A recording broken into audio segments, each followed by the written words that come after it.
Well, hello YouTube.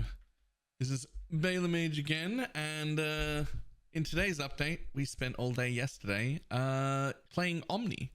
We finally acquired the Omniscience amulet and crafted some very basic Omniscience gear. By the time we finished and had the amulet, we had very little money to play with. So all we had was some essences and just like a little bit extra exalts. So we crafted most of our own gear. We got the absolute most basic setup going, and it's been very, very nice. We went from like 4 million DPS to 13 million DPS. And we went from, I think we had, I forget how much effective life we had last time, but this time we have 114,000 effective life. We managed to add in Wrath and Grace, which gave us quite a lot of defense and quite a lot of offense. And now we're finally a real character. This character is now capable of doing all the basic bosses and all the non-Uber pinnacle bosses. I'm not sure entirely whether I'm capable of doing feared yet on this absolute basic gear. A good player probably is, because we are looking at, 13 mil Cirrus DPS with 17 mil in clear against trash, which is quite a lot of damage. This is my first soiree into Omniscience amulet. I didn't play it at all last league, but so far it looks absolutely fantastic. So I'm going to quickly jump into game and we'll show you the gear we put together. All right, here is our character. Now, the things you might notice that are the same is I'm still wearing a headhunter and I still have the same helmet, weapon, and quiver. Those are all exactly the same. However, we are no longer running purity. We are running a vitality, a precision, a grace, a wrath, a defiance banner, and a determination. It's made it very, very nice defensively with flasks up. We're looking at 17.5 armor and 16.2 evasion. We are not quite suppress capped because of the limited budget once we bought the Omniscience. The Omniscience itself, incredibly expensive. So it's not that the character is budget at this point because, I'm wearing this really good weapon, this really good quiver, I'm wearing a headhunter, I'm wearing the Omniscience. It's that the Omniscience was the last thing I bought, and then I had very little leftover money to craft the rest of the gear. So we picked up a accuracy fractured amethyst ring for 1x and a strength fractured amethyst ring for 2x, and we just spammed dex essences on them until we got anything reasonable. These are not particularly good gears. These have no prefixes. There's no weapon elemental damage. There's no flat anywhere. This one doesn't even have life. So these are very much starter things. But the aim was we wanted a minimum of 1200 Omniscience and a maximum of 1400. Now, I didn't actually quite get there. I'm only at 1183 in the Omniscience. So tiny bit short, but to stick somewhere between 12 and 14 would have been ideal, but this is what we ended up with. Now, I will link a spreadsheet down below this video, which has very in-depth versions of how to craft all of this gear. It was done by Path of Math last league. The process hasn't changed. The prices have. Many of these things are somewhat cheaper. For instance, this Zodiac leather was incredibly easy to craft.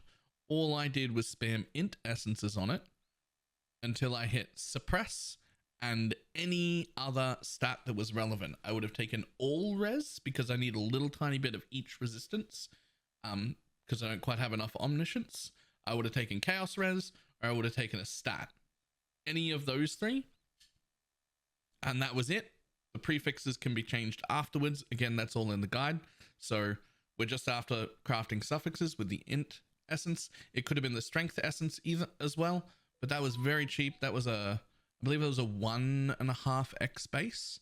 And then for half an X, I split the base with a beast so that when I go to craft a far better one, I just have this one sitting there, and I literally just take either the strength or the int essences, and you just spam them on it until you get what you want. So that's pretty cool. The gloves was the same thing.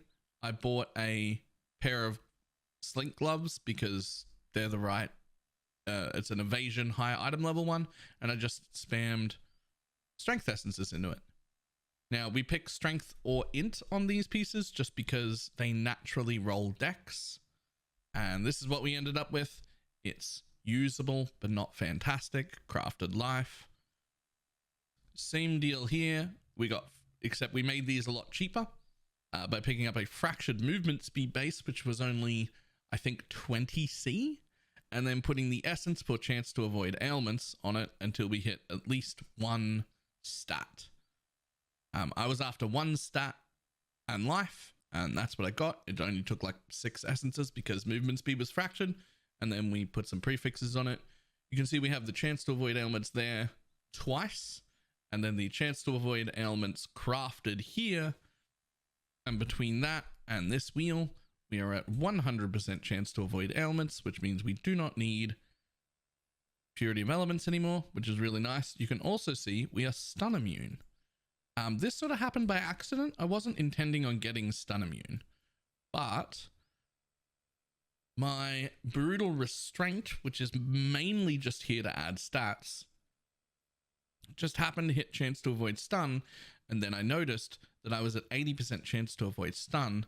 So what I did was I paid only 60C for this jewel, which has corrupting blood immunity and chance to avoid stun. It's not a fantastic jewel. It's got 15% damage with bows and 5% attack speed, and I guess the totem damage matters, but not nearly as much because it's mostly a clear build.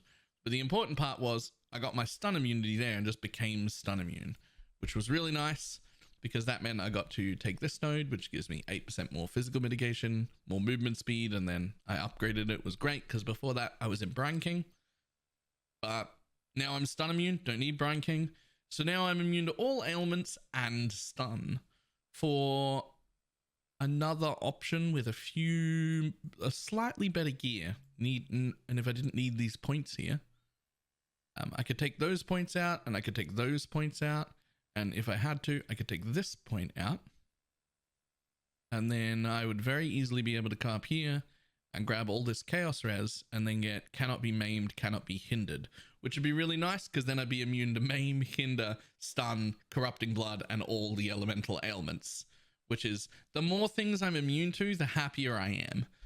That's just the way it is.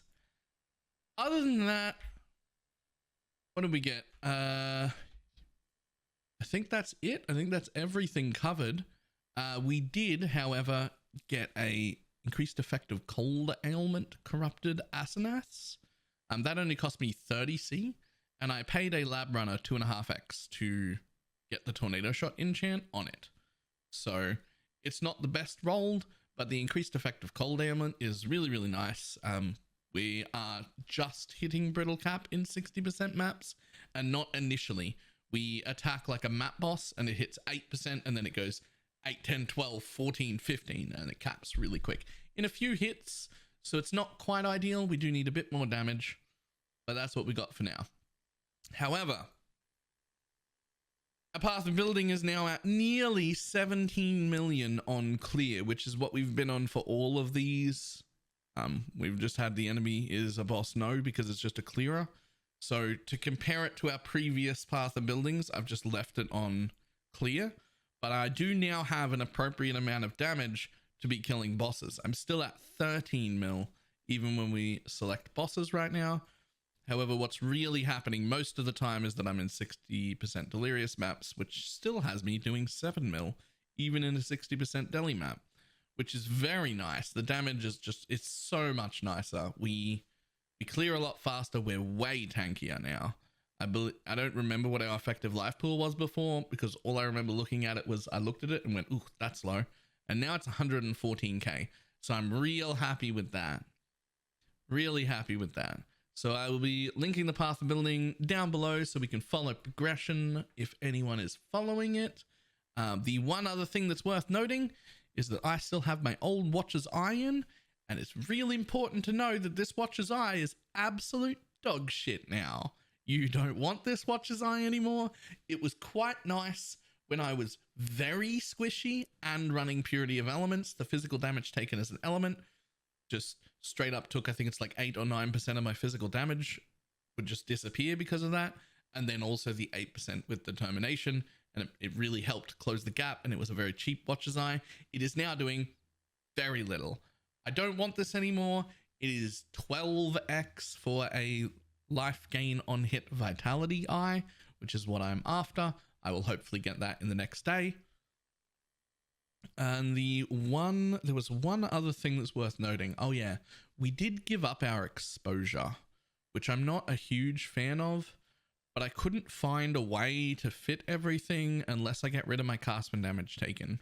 So I have a castman damage taken Molten Shell, and it just helps too much, but it means I've had to put Precision and Defiance banner into the helmet because I can't find another place for it. And that means I just get Tornado and Sniper's Mark. I no longer get my exposure. The good thing is we don't really need exposure because we generically have 118 penetration right now because of the Omniscience. So that works for me. I'm pretty happy about it. Anyway, that is my update. Really enjoying this build. I will absolutely probably be league starting this build every single league from now on until they nerf it. It's really fun. It works in a budget. It does all the clearing stuff that I want. It has enough damage for map bosses and the basic bosses, like the intro level quest ones, which is mostly all I care about. I'm not a huge bosser. I don't really like going bossing anyway, and this character's just done everything I wanted. So there'll probably be one more update on this character when I get it into like Giga Gear, which hopefully will be within a few days. Alright, that is all, and I will see everybody next time. Goodbye.